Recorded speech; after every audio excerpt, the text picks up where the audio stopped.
Bom dia, pessoal do nono ano. Vamos lá começar mais uma aula, mais uma semana se iniciando.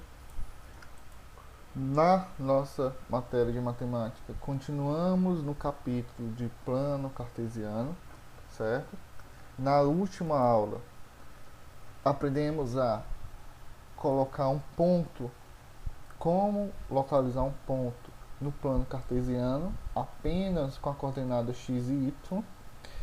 Nesta aula, vamos aprender a calcular a distância de dois pontos. Como assim? Eu tenho um ponto A, localizei lá, tem a coordenada x e y, marquei no plano cartesiano.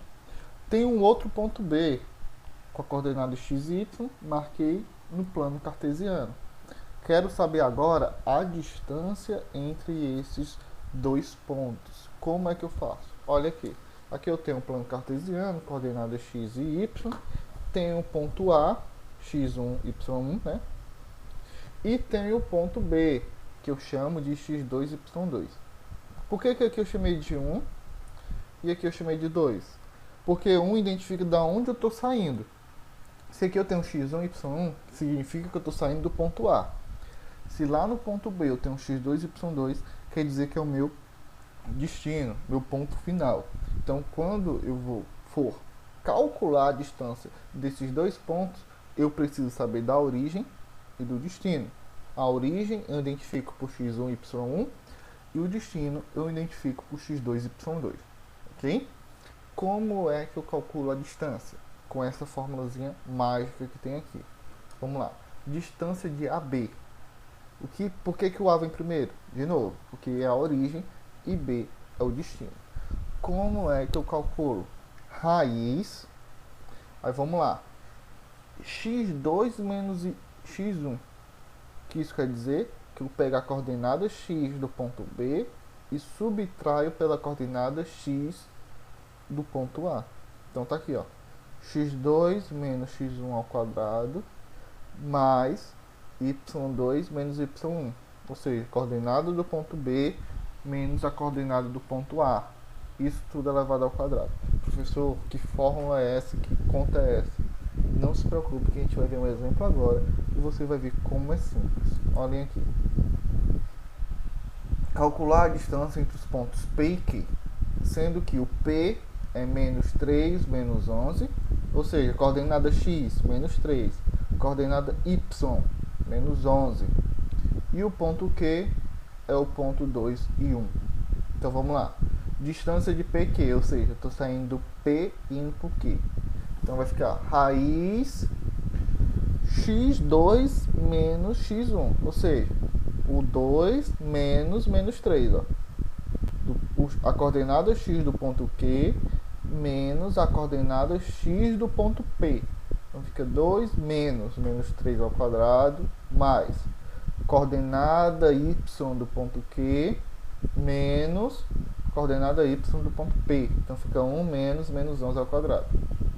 Então vamos resolver. Primeiro a gente resolve os parênteses.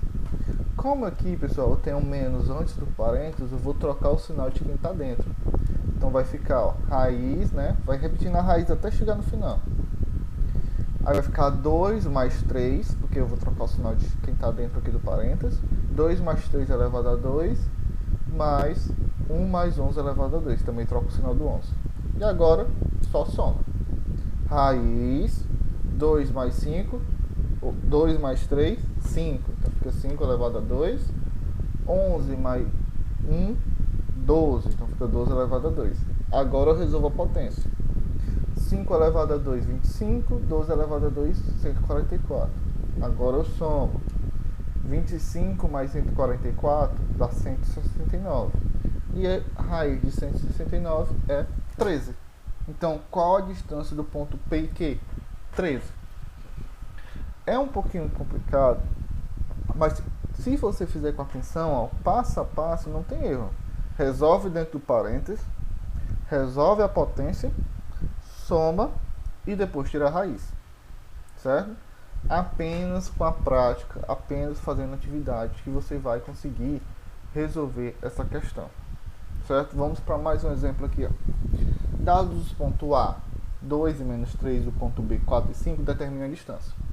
certo? Então aqui eu tenho 2 pontos, eu quero a distância de A para B, então vamos fazer a conta. Então aqui, raiz de xb menos xa ao quadrado, mais yb menos ya ao quadrado. Então vamos começar.